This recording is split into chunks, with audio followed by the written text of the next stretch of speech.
Ito na guys yung Abra. Nagtanong ako kay kuya doon kanina. Sabi niya, ito yung 20 dirhams. Doon sa kabila yung 1 dirham.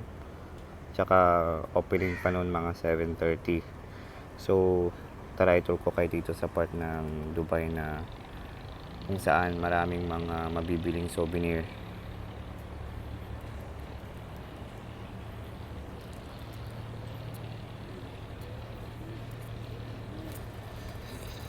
Dito tayo sa may Grand Souk, Bur Dubai. Dito, guys, maraming mga souvenirs.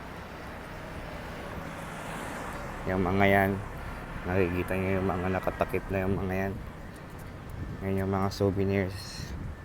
Mga damit, mga keychains, mga iba't ibang klase ng spices.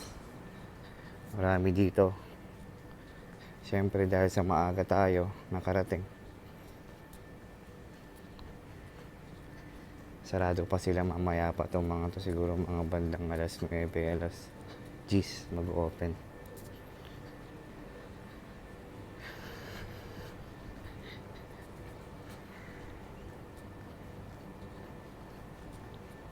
Ayan.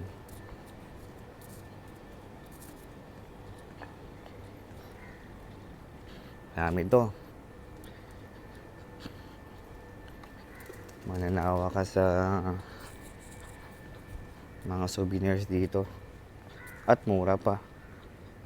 Kaysa naman pupunta ka sa mga mall. Ngayong mga mall dito, maharli ka ba?